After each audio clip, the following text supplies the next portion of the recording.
Hey guys, what's going on here? West Productions 100, otherwise known as Bo. Now, this has been actually kind of this is actually kind of a while back story, like a week or two ago. But in Israel, an American tourist was killed. Israeli officials say by an Arab nationalist or something like that. Maybe he was from Hamas. Maybe from Hamas or Hamas. Yes, Hamas, Gaza Strip, Hamas, Israel. But what does this really tell us? Well, it tells us that the people who did this don't know shit.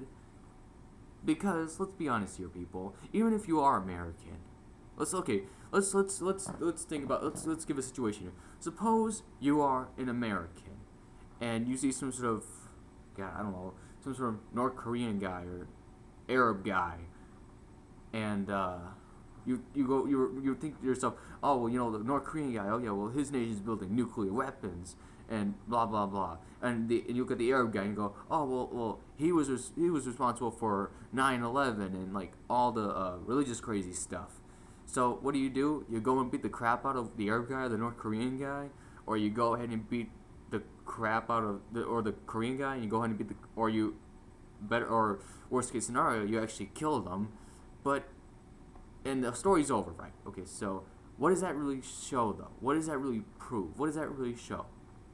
It shows nothing because it really didn't actually do anything. It really didn't change anything because the North Korean government, in this case, would go like, oh well, that kind of sucks. We lost one of our citizens, but at the same time, we really don't care.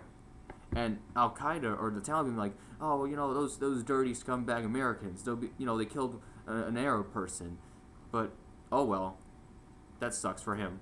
Maybe he shouldn't have gone to America. Oh well.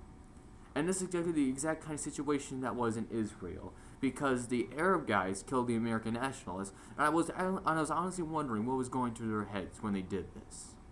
If this was Arab nationalists, I was really wondering what's going through their heads. Did they really think they're actually accomplishing anything? All you're really accomplishing is killing another person, but you're not really actually affecting government at all. You're not affecting the minds of the government, because let's be honest here, people.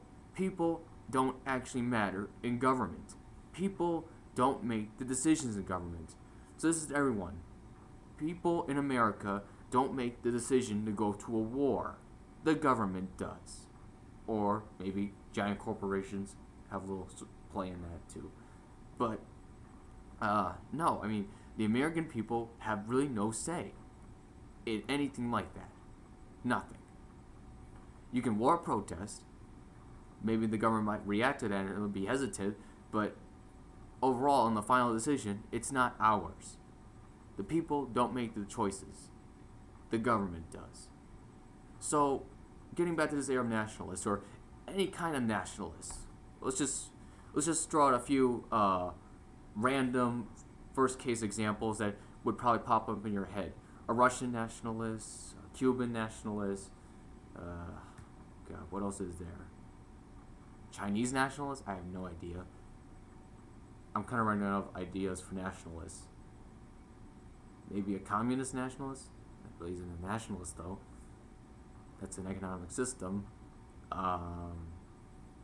Leave a comment section below and think of any people you can that don't like America and that are nationalists or something like that. But yeah, okay. So let's say God, I don't know, a Russian nationalist.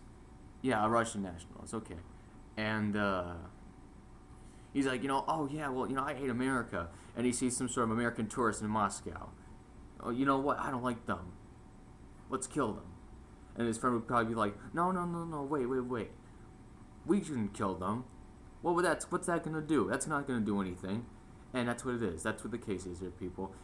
That little incident in Israel isn't gonna do anything.